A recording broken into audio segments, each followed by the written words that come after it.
আসসালামু আলাইকুম ওয়া রাহমাতুল্লাহ। সুপ্রিয় দর্শক মণ্ডলী, আশা করি মহান আল্লাহ রাব্বুল আলামিনের অশেষ মেহেরবানি ও দয়ায় আপনারা সবাই ভালো আছেন। প্রিয় দর্শক, আজকের ভিডিওর মাধ্যমে আমি আপনাদেরকে চারটি দোয়া শিখাবো, যে চারটি দোয়া বিশ্বনবী মুহাম্মদ সাল্লাল্লাহু আলাইহি ওয়াসাল্লাম পুরো রমজান মাসে আমাদেরকে বেশি বেশি করে পাঠ করতে বলেছেন। প্রিয় দর্শক, ভিডিওটি না টেনে শেষ পর্যন্ত দেখার বিনীত অনুরোধ করছি। আশা করি এই ভিডিওর মাধ্যমে আপনারা এই চারটি দোয়া সহিহ শুদ্ধভাবে শিখতে পারবেন এবং পুরো রমজান মাস ধরে আমল করতে পারবেন ইনশাআল্লাহ। হযরত সালমান ফারসি রাদিয়াল্লাহু তাআলা আনহু থেকে বর্ণিত, তিনি বলেন, বিশ্বনবী সাল্লাল্লাহু আলাইহি ওয়াসাল্লাম রমজানের পূর্বে শাবান মাসে সর্বশেষ খুতবায় বলেছেন, তোমরা চারটি কাজ করবে। দুটি কাজ এমন যেগুলো আল্লাহকে সন্তুষ্ট করার জন্য করবে, আর দুটি কাজ এমন যেগুলো নিজেদের জন্য করবে, যেগুলো না করে তোমাদের কোনো উপায় নেই। প্রিয় দর্শক মণ্ডলী, আসুন তাহলে জেনে নিই চারটি কাজ কি কি। এক নাম্বার হচ্ছে, যে কাজটি বিশ্বনবী বলেছেন তা হচ্ছে, তোমরা সর্বদা বেশি বেশি করে কালেমায়ে তাইয়্যিবা পাঠ করবে। কালেমায়ে তাইয়্যিবা পাঠ করতে বলেছেন এটা আল্লাহকে সন্তুষ্ট করার জন্য। সর্বদা যখন আমরা সময় পাব তখনই আমরা কালেমায়ে তাইয়্যিবা পাঠ করব। এটা আল্লাহর রাসূল সাল্লাল্লাহু আলাইহি সাল্লামের প্রথম নির্দেশ।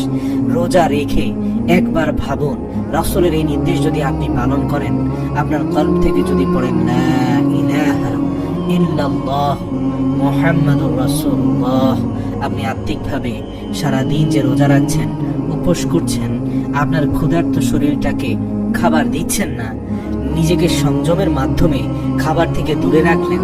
কার জন্য রাখলেন? সেই আল্লাহর জন্য রাখলেন।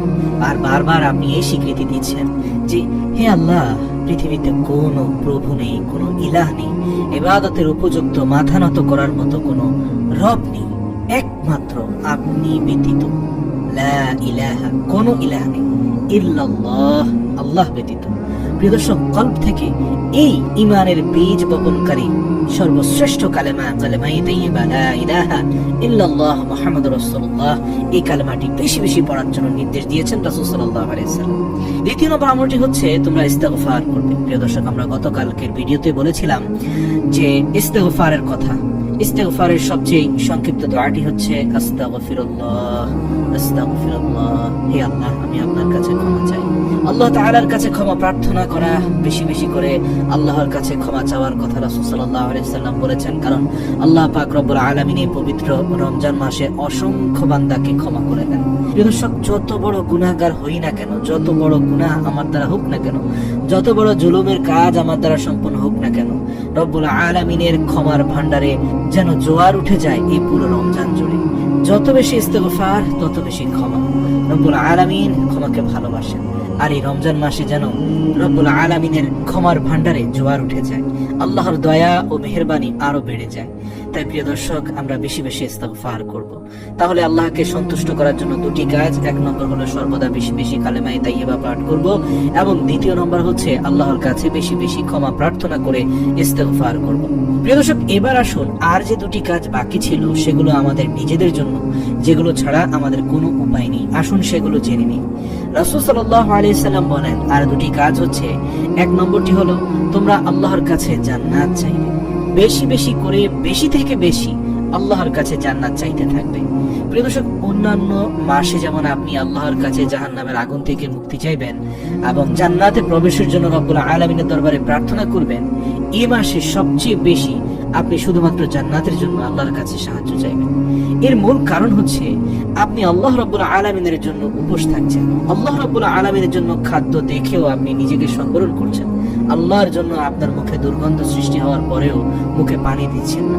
এই যে আল্লাহর জন্য ত্যাগ, আপনি আল্লাহর ভালোবাসা এই সকল কাজ করছেন, এবং রব্বুল আলামিনের দরবারে আপনি যদি তখন জান্নাত চাইতে থাকেন, তখন আল্লাহ আপনার জন্য জান্নাত নির্ধারিত করে ফেলবেন, কারণ আপনি তো আল্লাহর জন্য অনেক বড় ত্যাগ করেই চলছেন।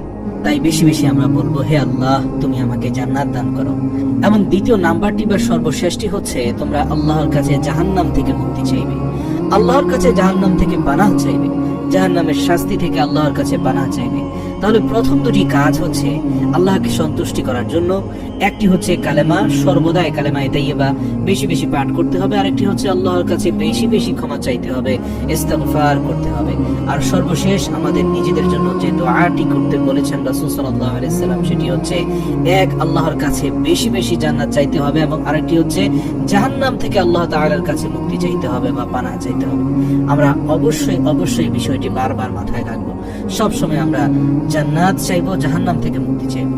আর এর জন্য পবিত্র কোরআনে দেওয়া সর্বশ্রেষ্ঠ দোয়াটি হচ্ছে রব্বানা আতিনা ফিদ দুনিয়া হাসানা ওয়া ফিল আখিরাতি হাসানা ওয়া কিনা আযাবান নার। হে আল্লাহ, আপনি আমাকে দুনিয়াতে কল্যাণ দান করুন, আখিরাতেও কল্যাণ দান করুন, এবং জাহান্নামের আগুন থেকে মুক্তি দান করুন। প্রিয় দর্শক, এক দোয়ার ভিতরে আপনি সবকিছু চাইলেন, দুনিয়ার শান্তি চাইলেন, আখিরাতে জান্নাত চাইলেন, আবার জাহান্নামের আগুন থেকে মুক্তিও চাইলেন। প্রিয় দর্শক শ্রোতা মণ্ডলী, আসুন আমরা এই দোয়াটি বেশি বেশি এই পুরো রমজান মাস জুড়ে করতে থাকবো। আমরা জেনে নেই দোয়াগুলো আরবিতে যেভাবে রাসূল সাল্লাল্লাহু আলাইহি সাল্লাম করছেন। সেটা হচ্ছে প্রথমত কালেমা তাইয়্যিবা লা ইলাহা ইল্লাল্লাহ মুহাম্মাদুর রাসূলুল্লাহ সাল্লাল্লাহু আলাইহি ওয়াসাল্লাম। আমরা চলতে ফিরতে বলবো লা ইলাহা ইল্লাল্লাহ, মাঝে মাঝে বলবো লা ইলাহা ইল্লাল্লাহ মুহাম্মাদুর রাসূলুল্লাহ। এবার আসুন 2 নম্বর আল্লাহকে সন্তুষ্ট করার জন্য যে কাজটি করব রাসূল সাল্লাল্লাহু আলাইহি সাল্লাম করতে বলেছেন, সেটি হচ্ছে ইস্তিগফার করা। প্রিয় দর্শক, ইস্তিগফারের মধ্যে সর্বশ্রেষ্ঠ যে ইস্তিগফার আছে সেটি আজকে আমি আপনাদের শেখাবো। আবু দাউদ এবং তিরমিজি শরীফের মধ্যে একটি ইস্তিগফার বর্ণিত রয়েছে।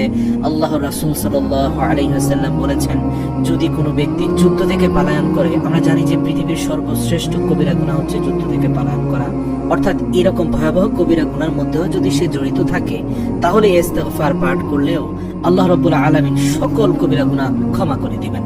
তাহলে আসলে সেই ইস্তিগফারটি আমরা জেনে নিই। সেটি হচ্ছে আস্তাগফিরুল্লাহ আল্লাযী লা ইলাহা ইল্লা হুয়াল হাইয়ুল কাইয়্যুম ওয়া আতুবু ইলাইহি। প্রিয় দর্শক মণ্ডলী, 3 নম্বর যে কাজটি সেটি হচ্ছে আল্লাহর কাছে জান্নাত চাইতে হবে। কিভাবে চাইতে পারি? আমরা পড়ব আল্লাহুম্মা ইন্নী আসআলুকাল জান্নাহ, অথবা এটা পড়তে পারি আল্লাহুম্মা ইন্না আসআলুকা জান্নাহ। প্রিয় দর্শক, 4 নম্বর হচ্ছে আমরা জাহান্নাম থেকে কিভাবে মুক্তি চাইবো, সেটা এভাবে পড়তে পারি আল্লাহুম্মা ইন্নী আউযু বিকা মিনান নার। এইভাবে পড়তে পারি আল্লাহুম্মা ইন্না আউযু বিকা মিনান নার। প্রিয় দর্শক, এই 4টি দোয়া শিখে আমরা বিশেষ করে রমজান মাসে বেশি বেশি পাঠ করার চেষ্টা করব, আমল করার চেষ্টা করব। ইনশাআল্লাহ ইনশাআল্লাহ পুরো রমজান যদি আমরা এই আমলের মাধ্যমে শেষ করতে পারি, এই রমজানটি হবে আমার জীবনের সবচেয়ে সাফল্যমণ্ডিত রমজান। এই রমজান থেকে আমি দুনিয়াতে কৃতকর্মের পাপ থেকে ক্ষমা প্রাপ্তি এবং পরকালে জান্নাত নিশ্চিত করার যে রাস্তা, সেটির উপরে সুপ্রতিষ্ঠিত হয়ে যাব ইনশাআল্লাহ ইনশাআল্লাহ।